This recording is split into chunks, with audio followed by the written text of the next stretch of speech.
Welcome back to True Crime Lounge podcast.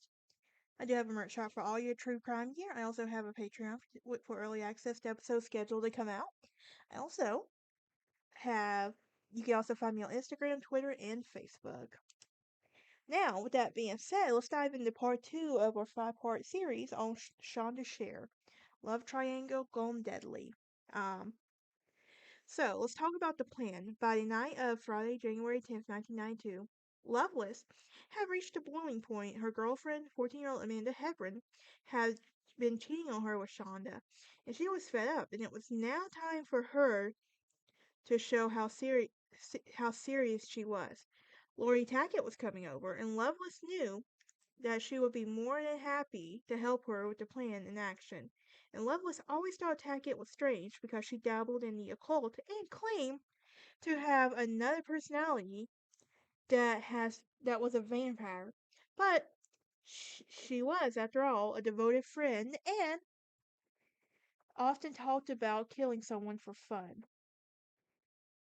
Tackett picked up two of her friends on the way to Loveless' house, 15-year-old Hope Ripey and Tony Lawrence. Lawrence had never met Lovelace before, and Rippy had met her only once or twice before. Now, when the girls arrived at Melinda's, they all went upstairs and began chit-chatting about what the night had in store. All of them had lied to their parents earlier that day, telling them they were spending the night at a friend's house, and the girls sat around talking. Lovelace pulled out a large kitchen knife. Um,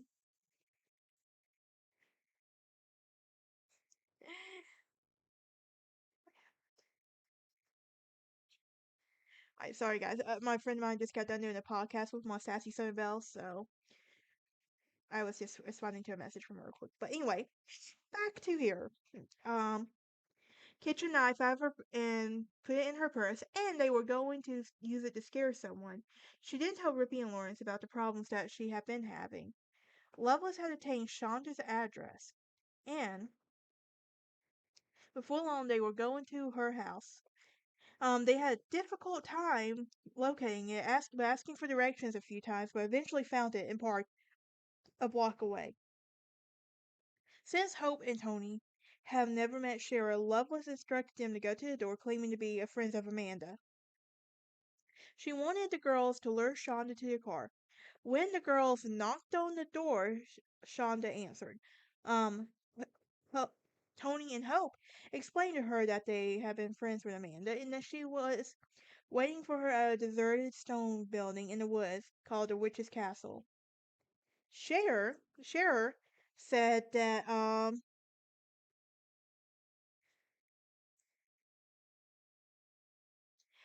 she could not go because her parents were up, but she told them that she would sneak out around midnight if they wanted to come back. Tony and Hope agreed to come back to the car, and Lovelace was angry that Shonda was not with them. But she calmed down when they told her about Shonda's plans. Since they had time to kill, they decided to go to a concert at a nearby park.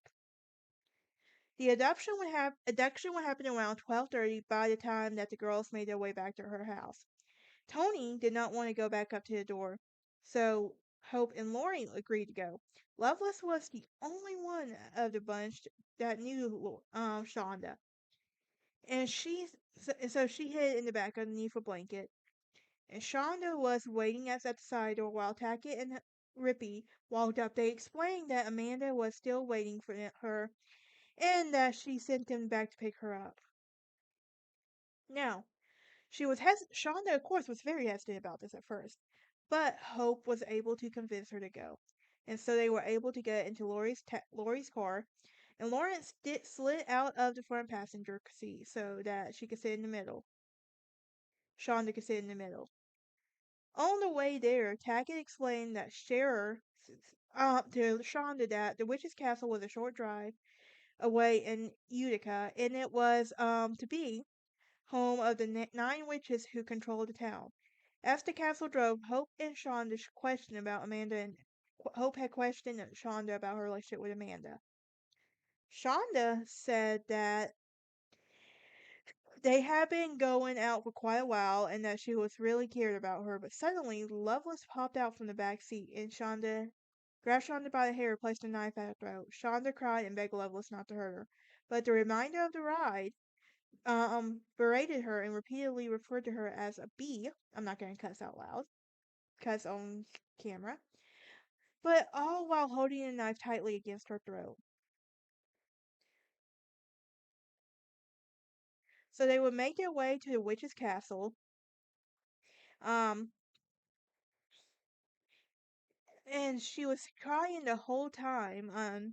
And Melinda and Lori pulled out of the car and held her arms tightly as Hope and Tony illuminated the trail with lighters. Once inside, Loveless tied Hope tied Chandra's hand as Hope taunted her with the knife. Loveless then took a piece of Chandra's jewelry and placed it um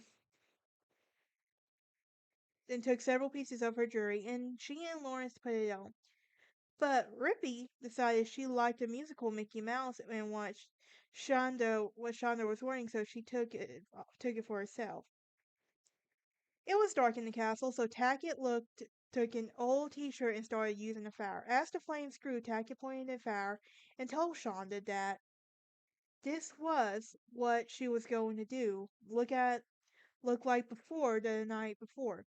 Shonda was so frightened that she could not even speak. She just sobbed uncontrollably. Hope was growing nervous, and several cars drove by the castle, suggested that they leave and go to another place by her house.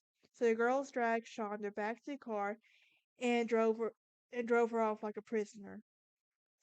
When the girls stopped at a five-star station, Shonda was stuffed in the back seat and covered with a blanket as Loveless stood guard. Tackett pumped gas while Hope went inside to pay, and Lawrence made a phone call to a friend. During the conversation, Lawrence mentioned nothing of Shonda and that being held captive, and for someone who later claimed that she was very distraught over the night events, she made no attempt to seek help. As soon as Tony hung up the phone, the group hit the road again. It took nearly an hour to reach Madison, and that the girls and Tackett pointed out to her house. A few miles as they pulled into an old logging road and stopped. Hope and Tony got out of the car while Loveless and Tackett yanked Shonda in the back seat. Loveless untied Shonda hands and ordered her to remove her clothes. It was bitterly cold, so Hope and Tony got in the back seat, took positions of the car, and Shonda stripped down to her panties. So Loveless threatened her life. Loveless then scooped out the clothes and threw them in the car, telling the others that she wanted them as souvenirs. Hope picked up Shonda's polka dot bra and put it on to turn on the radio.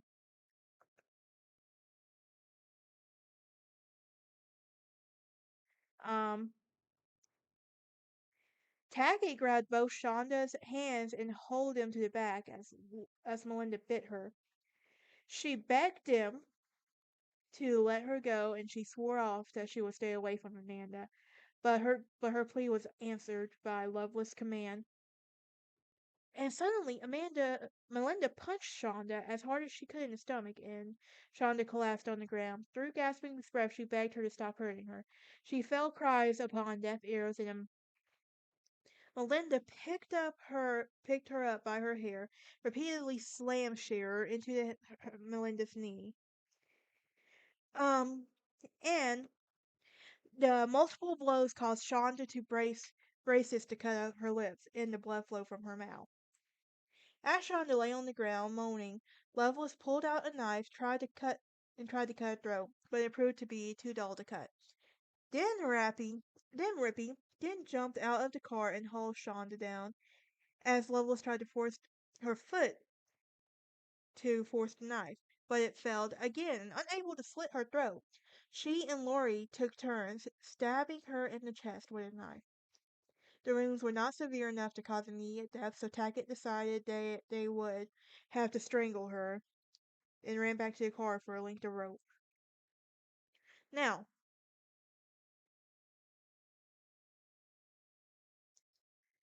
Shonda continued to beg for her life and simply laughed at Laurie, but Tackett returned to the rope. Loveless but sat on Cher's legs, as Tackett straddled her chest. Um, Tackett then wrapped the ropes around Shanda's neck and pulled out as with all her might until Cher's body went limp. Uncertain if Shanda was really dead, all the girls tossed her body in the trunk and headed for Tackett's house.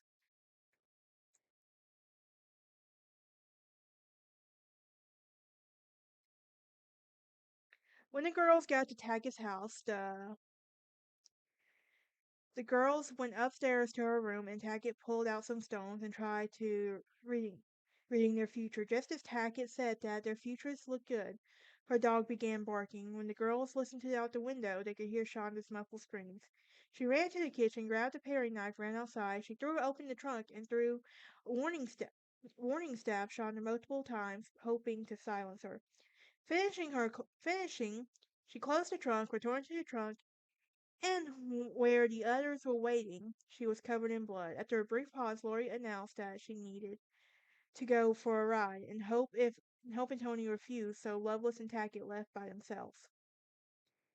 As Melinda and Lori drove off, deciding what to do next, they stopped where Shonda. They stopped to see where she was dead. When they opened the lid, Shonda sat up, covered in blood, with her eyes rolled back in her head, trying to speak, but she was only able to utter the word "mommy." Lori then reached in the trunk, put a towel on, and then struck her head. So they closed the trunk and went on their way again. A short time later, um, as they traveled down the winding dirt roads, and they heard gurgling noises coming from the back, she quickly pulled the car out and to the others as they accessed the situation. Melinda stayed inside while Lori looked at the car. And opened the trunk, and she was lying on her side, and she looked as though she had been painted red and was strangely gasping and groaning noises and emanating from her chest wounds. Like she's fighting at this point. So Lori would grasp the tower arm, brought it down her and Shonda's head several times. One of the blows was so severe that a chunk of her skull broke off.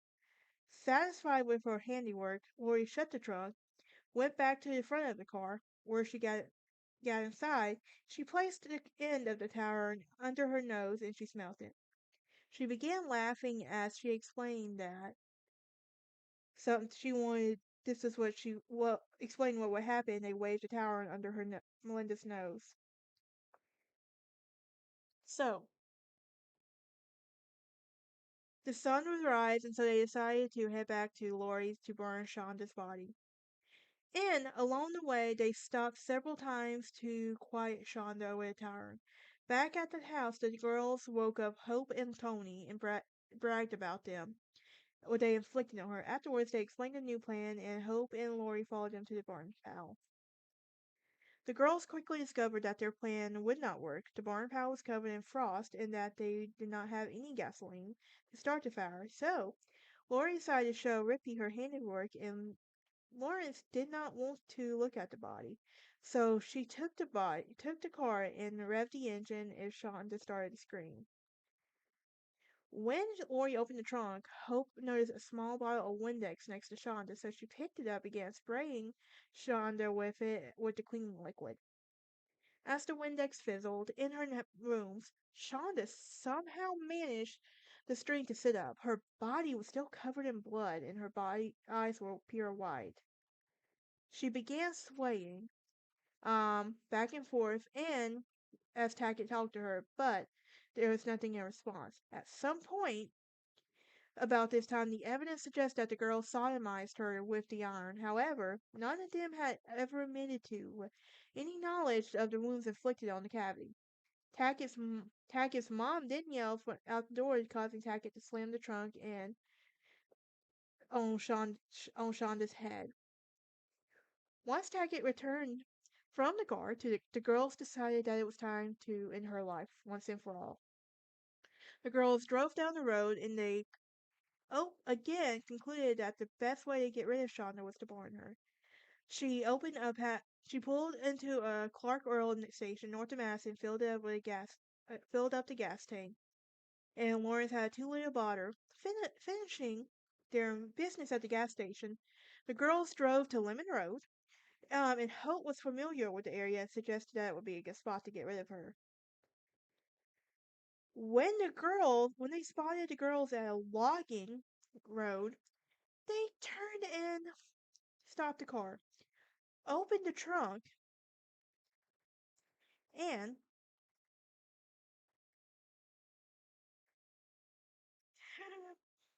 soaked her body with the gas. The gasoline instantly ignited and the fire appeared at its burning wells. The girls hopped back into the car, began pulling away when Lovelace became nervous, told Tackett to run around, and she wanted to make sure that the body was burning. Back in the car, Lovelace grabbed the bottle and remaining gasoline. She stood there momentarily as Shonda curled up in fetal position, and her tongue darted out of her mouth. As she felt that she had seen enough, she poured the remaining gasoline on Shonda's smoldering corpse, returned back to the car. Melinda thought Shonda's death throes were funny and described her to him. Shonda was finally out of Lovelace's life. Tackett had seemed to enjoy herself during the crime, and Hope and and Tony must not have been too shaken up because they had several opportunities that night to summon her for help. During breakfast, Melinda and Laurie joked about it several times in a resemblance. But they had decided earlier that Tackett would sleep over, but they also would make some calls and brag about what they had just done.